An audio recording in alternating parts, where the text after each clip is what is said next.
When I, 26F, was 2 years old, my parents had another child whom we shall call Emma. Emma is a smart, disciplined, and very kind person. She's my family's favorite. I come from a very rich and well-known family in China. We have several companies and properties, so that's why everything she wants is always given, while I had to do extra chores just to get extra allowance. When I was 14, I was given a red envelope for Chinese New Year. Emma also got one. When we opened them, Emma received a bunch of red bills. If I remember correctly, she got 12 red bills signifying prosperity for the new year and hopes that money will never be a problem for her, while I got only 6 red bills. I cried, saying it's not fair. As punishment for my tantrums, my parents took my red envelope and told me to go to my room. I remember being comforted by Emma, and she even offered to split it in half, but I declined and told her to leave. It's been that way every Chinese New Year since then. Emma always receives 12 items such as gold and money and even receives blessings and praises from the elders, while I, the eldest, always get a smaller amount. As I grew older, I received an even smaller amount due to their excuse that I'm getting old. Anyway, 2 years ago for Chinese New Year, my family went all out.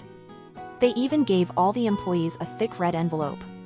When my grandfather started giving every grandchild their red envelope, everyone but my sister got one. It was suspicious, but I didn't care. My grandfather called for Emma and told her to take something. He handed her an envelope, and when she read its contents, she started celebrating. Turns out she received 12% of one of the companies my family owned. I was mad, it wasn't fair. For context, in order for me to receive extra money for school, I started working at the company. I learned everything that needed to be learned, started projects that benefited the company, and did everything to boost sales, yet all my efforts were not rewarded. Instead, they gave Emma the rewards I deserved.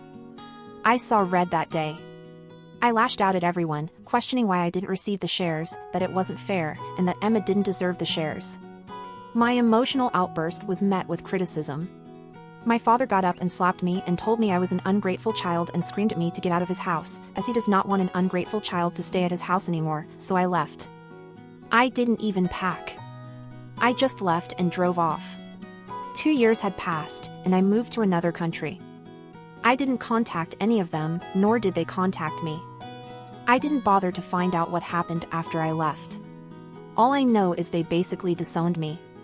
It was ridiculous to disown me just because I lashed out at them. Anyway, on February 2nd, my father emailed me asking for my attendance at the Chinese New Year at their house.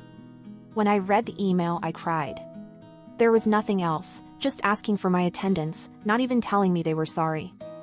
I had a mental breakdown that day and even took a 2-day leave at the company I currently work for. I didn't respond, and now 3 weeks later I received another email asking me to visit China to spend time with them, even offering to pay for my tickets and allowance. I'm hesitant to reply, but I want to go back to China and spend time with my gong. Should I go back? Edit explanation.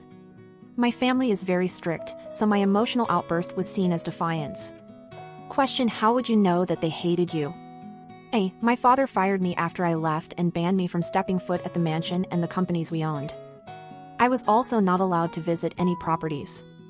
My mother told her friends that she wished she had never given birth to such a defiant child. I cried at her words because how could a mother wish her child did not exist? My brother blocked me on his social media account, but I saw his final post before blocking me. It said, "Do not contact my name, she is not our family anymore, we have no more ties with her." Emma was also mad because she thinks I look down on her. My aunts, uncles, and cousins decided not to talk to me, so basically, I was excommunicated. Minor update, I responded to the email and sent them the following question and message. Why did you contact me? What is your purpose for contacting? How are you and the family? That's all I asked. I will give an update if they contact me again. Mini update asterisk.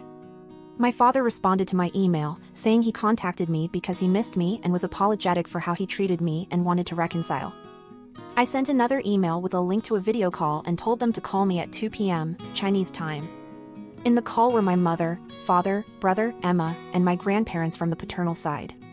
We exchanged basic greetings and talked about what was happening in China and my life here. However, I got tired of small talk, so I started asking why my efforts were never rewarded and why they were always strict with me. I got an answer in our culture that being born in the year of the dragon was lucky. It means you will be blessed and always dominate whatever field you work in. Emma was born in the year 2000, so that's why my paternal family saw it as an auspicious blessing and decided Emma should be around the company more as she may bring more blessings. It explained why she always receives 12 items while I only get what they give me. I never fully hated Emma, but I admit that a feeling would sometimes arise when I felt that they prioritized her again. As for me, it was not planned back then. My parents only wanted a single child, a boy. I was born 3 years after my brother, and although they cared for me, my parents had a hard time loving me as they saw me as an extra child. I asked them why they had Emma, and they answered that Emma was going to bring blessings to our family, and I broke down and screamed that it was not fair that I was their child too. My mother and father broke down, saying they were sorry and if they could turn back time, they would love me more.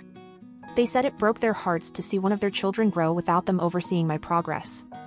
They regretted not being at my piano recital and not being there when I graduated from high school. I cried, saying it's not fair that I didn't get a happy childhood, and basically, at that point, everyone started crying. I asked why they did not reward my efforts at the company, and my grandfather admitted that his views were outdated, and he did not want me to get any position at the company, but he apologized, saying he broke my heart with his actions and told me if I move back there, he'll give me the position of director. I know what you were thinking, the company is going down, that's why they want me back, but nope. The company is still strong and provides a stable income. The call lasted for 1 hour, and basically, we talked about the family, how my life is here. I even told them that I went to Taylor Swift's concert in Australia. My parents were happy that I was happy, so they offered to buy me floor tickets for Taylor's concert in Singapore. My mom told me that Gong Gong misses me and to come visit him in Shanghai. She even told me she'd pay for my tickets and hotel just to visit them. I accepted the offer. I know I could just forgive them like that, but honestly, I miss my family, especially Gong Gong, so I'll be flying back at the end of February. I'll give an update once I get back. Hello everyone, thank you for patiently waiting for an update. Here's what happened. I met up with my family at a hotel in Guangzhou, and we had a heartfelt talk. I tried not to speak with my parents and siblings, but they kept asking me about my life abroad and my work. My aunt may have noticed my discomfort, so she told them to let me eat first. It was quite awkward for me since the pain of rejection and betrayal is still fresh. After we finished eating, we started a conversation. My aunt encouraged me to speak my heart out and share all the wrongs that were done to me. When I was done, I was tearing up. Luckily, we were in a private room, so I cried my heart out that night.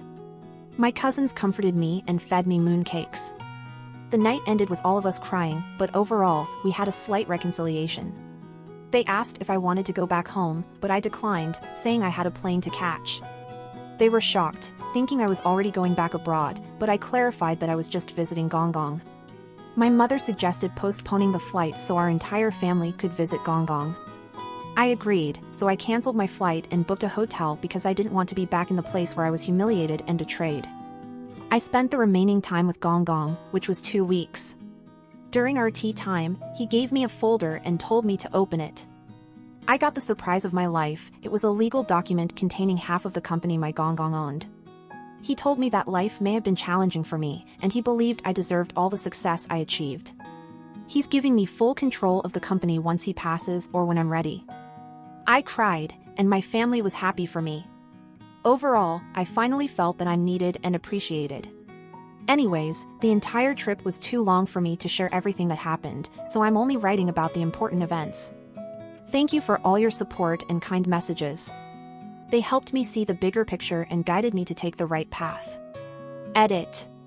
Hello everyone, thank you for your comments. I would like to clarify one thing, my Gong Gong is the only one who supported me in the past 2 years. So, I assure you there is nothing suspicious about his actions. I'm sorry that OP had to go through such family situations. I noticed that in most Asian families, the value system is a little different from the European one. Probably because of the cultural and religious difference, Asian families perceive love differently and put honor first. OP got what she deserved in the end, but I would like to know that she remained cautious about the family, not to be with her just for the inheritance.